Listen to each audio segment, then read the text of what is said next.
कहते हैं कि पति पत्नी का रिश्ता बहुत ही विश्वास का होता है। शादी के बाद पति पत्नी एक जिस्म और दो जान होते हैं। पति अपने पत्नी से और पत्नी अपने पति से सुख दुख साझा करते हैं और दोनों जीवन में आने वाली सभी समस्याओं का मिलकर सामना करते हैं। यदि इन दोनों में से एक भी गलत रास्ते पर चलता है तो फिर समस्याएं आती हैं। आज जिस घटना के बारे में हम बात करेंगे वो पति और पत्नी के रिश्तों को तार तार कर देगी। एक पत्नी ने बहुत ही बेरहमी से अपने पति की हत्या करवा दी और लाश के टुकड़ों को पड़ोसियों को करी चावल बनाकर खिला दिया। नमस्कार, आदाब, सलाम।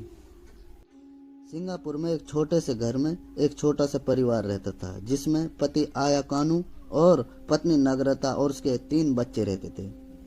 आया कानू एक चर्च में केयर टेकर का काम करता था जो कि उसके घर के पास था। आया कानू की आमदनी कम थी लेकिन परिवार उस आमदनी से संतुष्ट था। पत्नी नागरता और कानू का हमेशा झगड़ा होता रहता था क्योंकि नागरता का मायका बहुत ही अमीर था। बचपन से ही उसके बहुत ऊंचे ऊंचे शौक थे, परंतु आया कानू की इनकम बहुत कम थी। उसकी इस आमदनी से केवल परिवार का ही गुजारा होता था। पत्नी के बार बार ताना देने की वजह से आया कानू परेशान रहता था। फिर भी आया कानू अपनी पत्नी के ताने सुनने के बाद भी खुश रहता था। परंतु चर्च का पादरी आया कानू का चेहरा देखकर कहता कि आया कानू सन, क्या बात है? आया कानू कहता कि फादर, कोई परेशानी नहीं है, और हमेशा मुस्कुराने की कोशिश करता था। नागरता, जिसके 3 भाई थे जिनमें से एक भाई सिंगापुर सरकार में बहुत ही बड़ा अफसर था।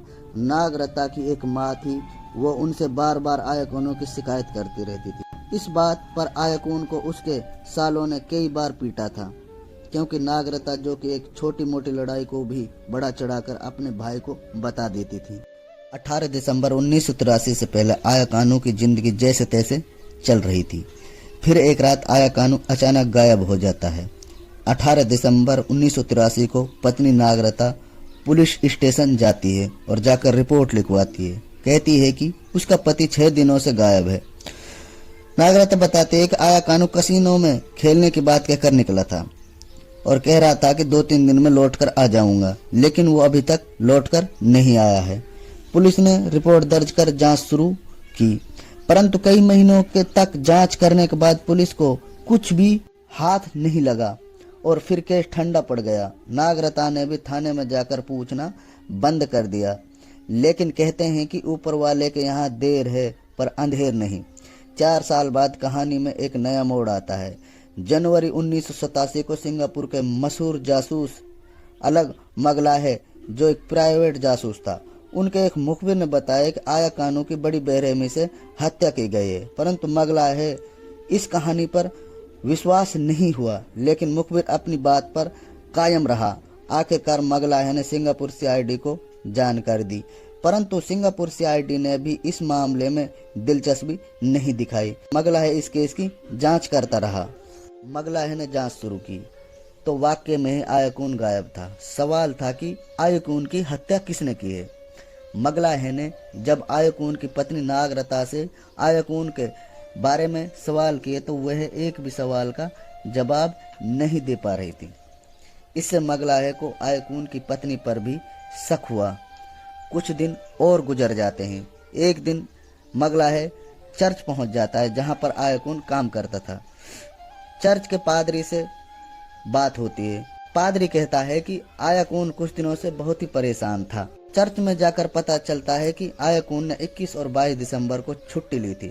ऐसे में वो 18 दिसंबर को छुट्टी पर कैसे जा सकता है?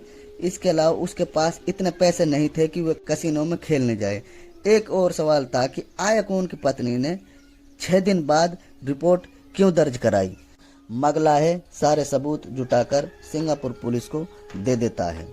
इतनी जानकारी मिलने के बाद पुलिस ने शक के आधार पर 8 लोगों के खिलाफ मुकदमा दर्ज कर उन्हें गिरफ्तार कर लेती है। उनमें से नागरता के 3 भाई होते हैं और 3 उनकी पत्नियां होती है और एक नागरता की माँ होती है और खुद आयकून की पत्नी नागरता भी शामिल होती है।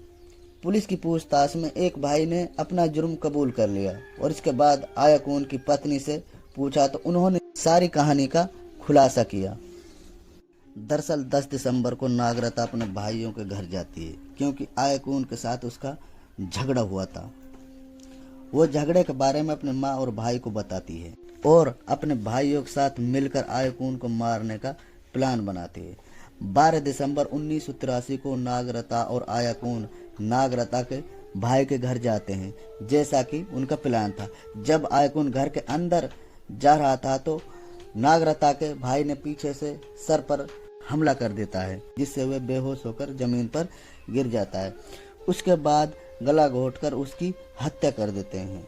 फिर उसके लाश के टुकड़े करना चालू करते हैं। उन लोगों ने लाश के कुछ बड़े और कुछ छोटे टुकड़े किए थे। लाश के बड़े टुकड़ों को उन्होंने इधर उधर फेंक दिया था।